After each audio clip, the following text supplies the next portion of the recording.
It's a new episode of the Soyless Math Show? What do you think it's going to be all about? All right, welcome to the Young Turks special election coverage. We've got two big elections today, Nebraska's 2nd District and California's 25th District. What a coincidence! It's a Young Turks-centric episode again on the Coincidence Math Show. On today's episode, we have the finale, the OVA of Ca25. That's where Cenk Yogurt ran for office and lost miserably, only getting like 4 or 5% of the votes and coming in a very distant 4th place of a 3-person race because only 3 people had more than $1 million. The other guy had like 100,000. It was a massive defeat.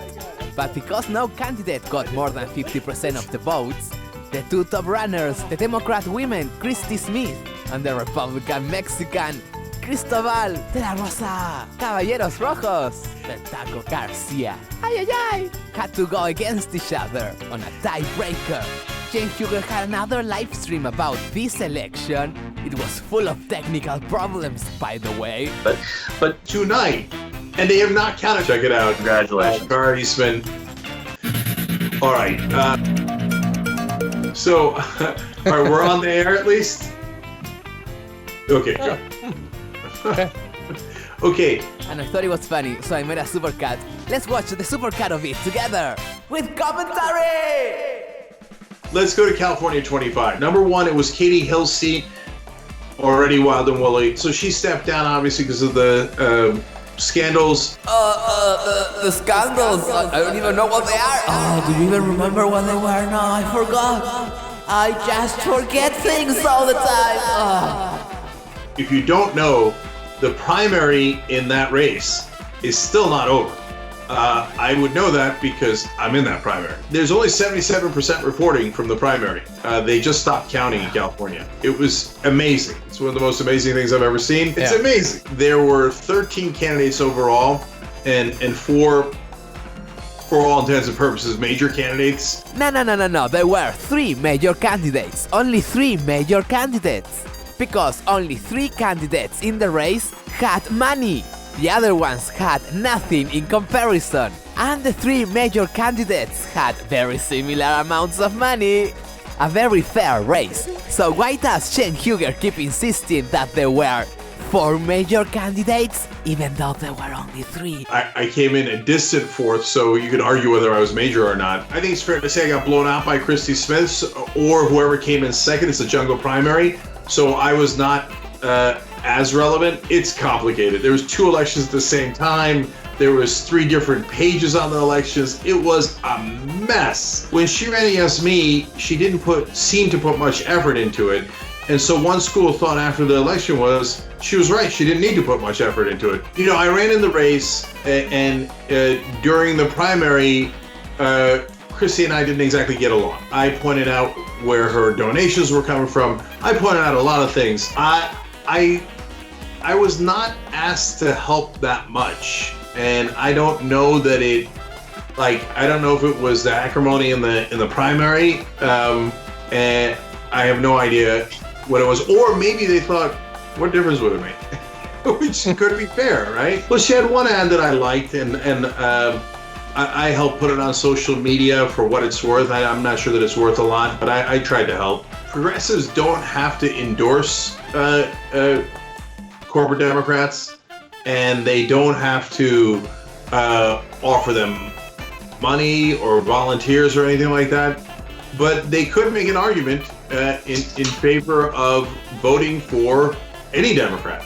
Garcia and Smith won the jungle primary for both, so no matter who wins tonight, they will face each other again in November. Who's likely to win? Well, Hillary Clinton won the seat by 7, and then Katie Hill won the seat by 9. So when I was in the race, I would often make the argument that Democrats can't lose this seat. A disturbing piece of news. Based on the mail-in ballots, the Republicans have a 10-point advantage in the amount of mail-in ballots sent in so far. But Republicans turn out and vote. That's what they do. One thing, though, Cenk, about this race, Democratic absentee votes in California always come in later than Republican ones. It's still 10 points is a lot to make up, but I imagine it's going to be a lot tighter than what that poll showed. Obviously, the polls close later for that because it's California. And obviously, they won't count any votes tonight because it's California. Well, we might see. I mean, it's less than 10 minutes now until polls close, and I'm expecting California is going to just knock this thing out in a couple of minutes. We should have a pretty good idea. Yeah, right. I think we might have lost Michael along the way. Yeah, I think so. All right, so it's okay. We're at the top of that. Oh, we're about to go to members only. I forgot about that. Yes. All right. So, tyt.com/join. If you can help at tyt.com/go, that would be amazing.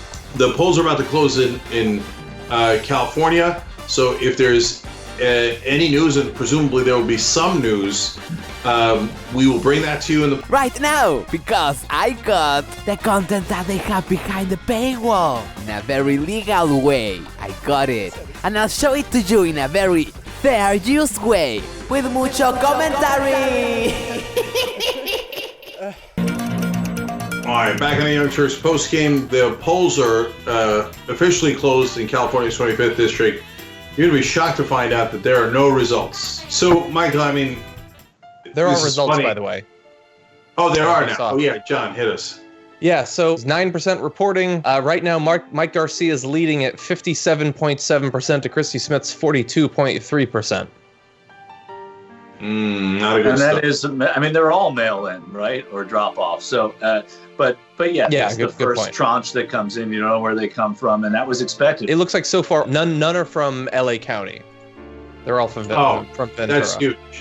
That's huge. We have another big jump in votes. About 60% of each county is in. Mike Garcia is now leading 55.7% to 44.3% for Christy Smith. It looks like he's not doing quite as well in LA, but he's still leading by 13,000 votes right now in LA County. Yeah, also, that's Garcia has a last name and a connection to the Hispanic and Latino parts of the community, always important too. So that shouldn't be discounted. Yeah, he's a fraud. But guys, let's. I'm ready to call it. I mean, 60% reporting, 55-45. That race is over. I'm not ready to call it. Okay. By the way, it's up to 76% now, and it looks like 55-45 or thereabouts is where it could end up. Yeah. It's over. So it's You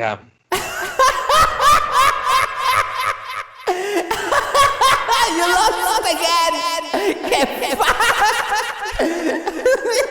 Get fucked, Roma. Get fucked.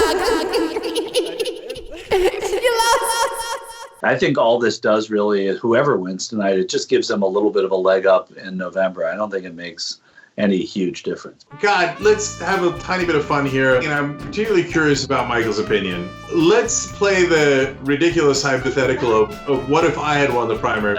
So I don't think you would have done much better than Christie tonight, but I do think you would have a chance to have done much better in the fall with a longer race and a race where everyone was paying attention. I just don't think tonight is indicative of anything. The few voters that came out appear to be very party line.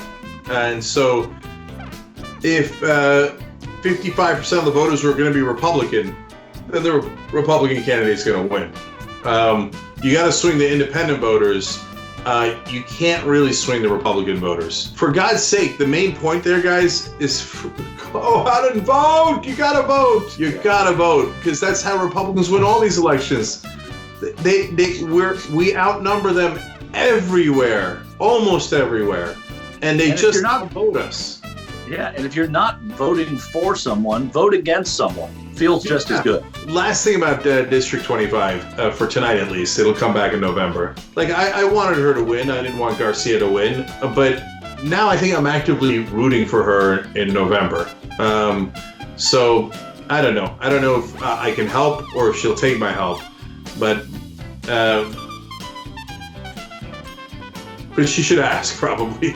Absolutely, she should solicit your help. This is a time of us feeling like we're losing a lot, other than Cara Eastman, and we really just hope that November brings some good news, just about the first good news in years, and it seems unlikely. Okay, let me read one more. Anton Cole, I'm perhaps older than your average viewer, but I'm no less dedicated to progressive values. It's very difficult not to give up hope for America and humanity in general.